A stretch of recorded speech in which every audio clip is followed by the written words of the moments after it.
کہ جن سے حسن مجتبیٰ کی شان ظاہر ہوگی، اور اس وقت خلافت الہیہ کا سر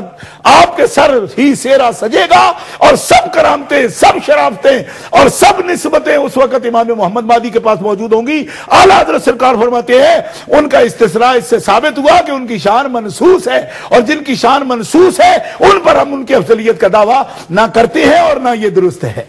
بہت خوب، بہت خوب، ماشاءاللہ، بڑے ہی پیارے نکتہ کی وضاحت فرمائی شاہ صاحب نے۔ اگلا ہمارا سوال حاجی محمد افضل صاحب نے نیلسن سے جو کیا حضرت، ان کا سوال یہ تھا کہ اگر کسی شخص کو کامل پیر نہ مل سکے اور وہ حضور غوث پاک کا تصور کر کے،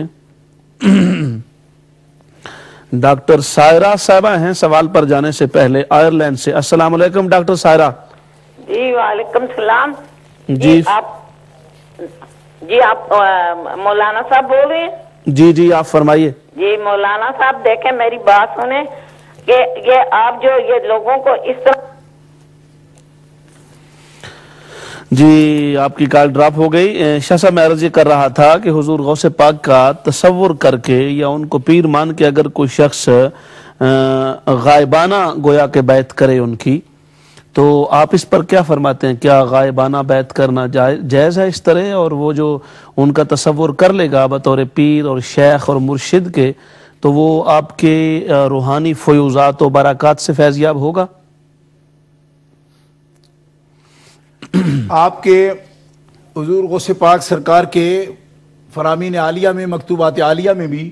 یہ بات موجود ہے جی کہ جس نے میری نسبت حاصل کر لی، جس نے خود کو میرے نام سے جوڑ لیا، منسوب کر دیا، جی میں اس کے سر پر اسی طرح ہوں جس طرح کہ تمہارے سر پر آسمان سایہ کنا ہے۔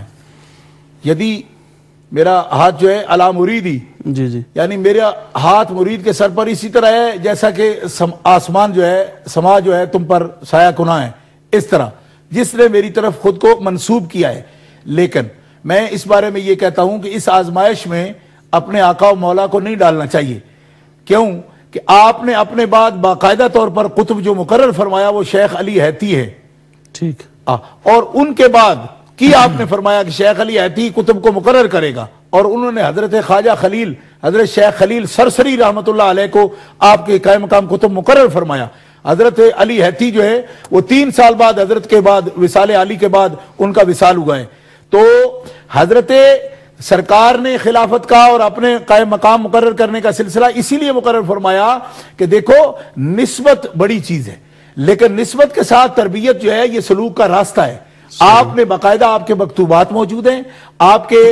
مواعظ موجود ہیں، آپ کی اخلاق عالیہ پر کتابیں موجود ہیں، اور اس کے ساتھ ساتھ آپ نے اپنے سلسلہ میں خلفاء مقرر فرمائے، اور جب خلفاء مقرر فرما دیے ہیں تو پھر صرف نسبت کا کر کے اگر کوئی بیٹھ رہے گا تو سرکار کا فیض تو موجود رہے گا، لیکن آپ کے سلسلہ سے ادھر ادھر جانا اور خام خواہ ایک ایسا کر کے بیٹھنا، اس کی ضرورت کیا ہے؟ آپ کے سلسلے کے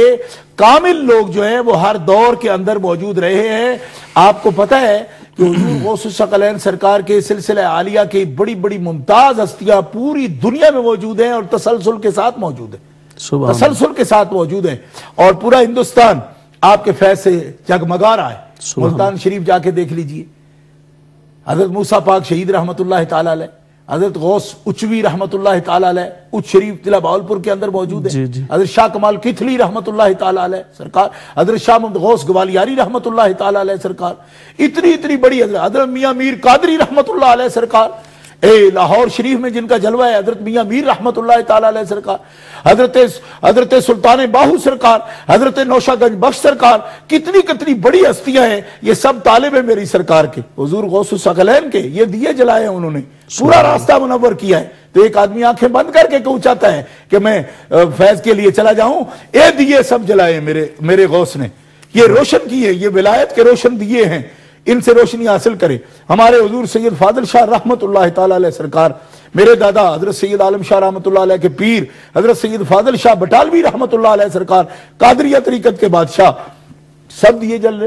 آج تک جل رہے ہیں۔ تو ان سے فیض حاصل کرنے کے لیے متوجہ ہونا چاہیے اور تربیت حاصل کرنی چاہیے، درود شریف غوثیہ کی اور صلاۃ غوثیہ کی اور صلاۃ الاسرار کی اور آپ کے طریقے پر دروشی پڑھنا، آپ کے طریقے پر کبریت احمر شریف پڑھنا، قصیدہ غوثیہ شریف پڑھنا اور ختم شریف درود قادریہ پڑھنا، اس نسبت عالیہ علیہ کو حاصل کرنے کے لیے خود کو مٹانا اور اس تربیت میں آنا جو تربیت سرکار نے اپنے درویشوں کی فرمائی ہے، وہ آج بھی موجود ہے۔ سرکار بیٹالہ کا فیضان آج بھی موجود ہے، اور اسی طرح میرے حضور میاں میر قادری رحمت اللہ علیہ لاہور شریف میں جلوہ فرمائے،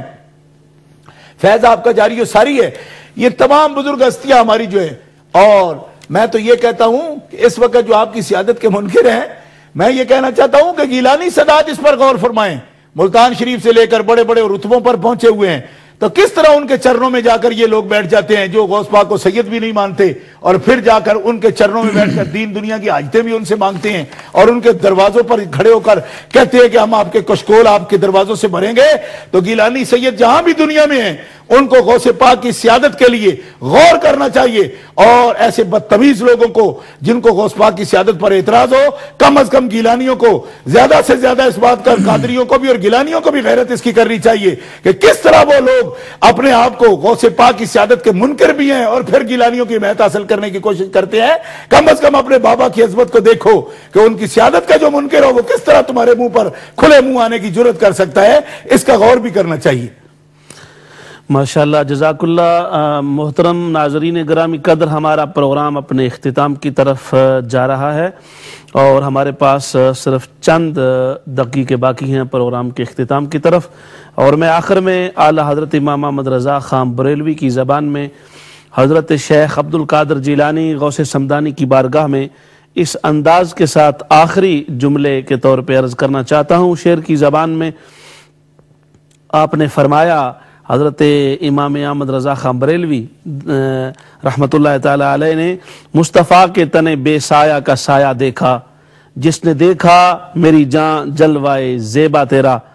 یعنی مقصد یہ تھا آپ کے فرمانے کا کہ حضور غوث پاک کو جس نے دیکھا، گویا اس نے آپ کی شکل میں آقا سرور کائنات کی فیوز و برکات اور آپ کی سیرت کا نمونہ حسین دیکھا، اور آپ کی پوری زندگی ظاہری اور باطنی طور پر اس حسین امتزاج کا پیکر تھی کہ ظاہری صورت بھی اپنے نانا سے ملتی تھی اور سیرت کا انداز بھی اپنے نانا کی بارگاہ سے حاصل کیا تھا۔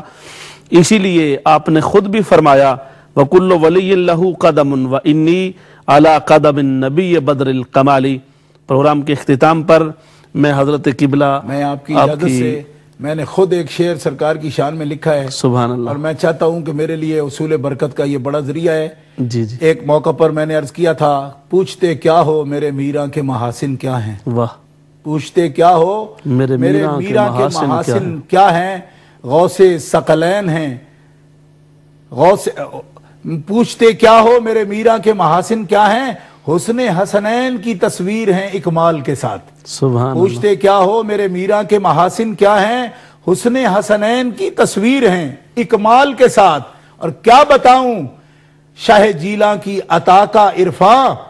غوث ثقلین ہیں ثقلین کے اقبال کے ساتھ۔ سبحان اللہ، ماشاءاللہ۔ حضرت قبلہ شاہ صاحب، آپ کی تشریف آوری کا انتہائی شکریہ۔ آپ ہمارے پروگرام میں تشریف فرما ہوئے اور ناظرین کو محظوظ فرمایا، مستفیض فرمایا۔ اللہ پاک آپ کو مزید ہمت و حوصلہ اور علم میں برکتیں عطا فرمائے۔ آپ کا بہت بہت شکریہ، اتنی عظیم محفل میں آپ نے آخر کو موقع دیا۔ امہ چینل کا بھی اور آپ کا بھی میں شکریہ ادا۔ جزاکم اللہ۔ امہ چینل کی پوری ٹیم کا شکریہ، تمام ناظرین و ناظرات کا شکریہ، اور سب کے لیے دعا گوں گے اللہ تبارک و تعالی سب کی حاضری کو اپنی بارگاہ میں قبول و منظور فرمائے، اور حضور غوث پاک رضی اللہ تعالی عنہ کی تعلیمات پر عمل کی توفیق عطا فرمائے۔ جی، اور اس کے ساتھ ہی میں آپ کو لے چلوں گا ایک منقبت کی طرف، اور اسی پر ہمارے پروگرام کا اختتام ہو جائے گا۔ اپنے میزبان خورشید عالم کو اجازت دیجیے، اللہ حافظ۔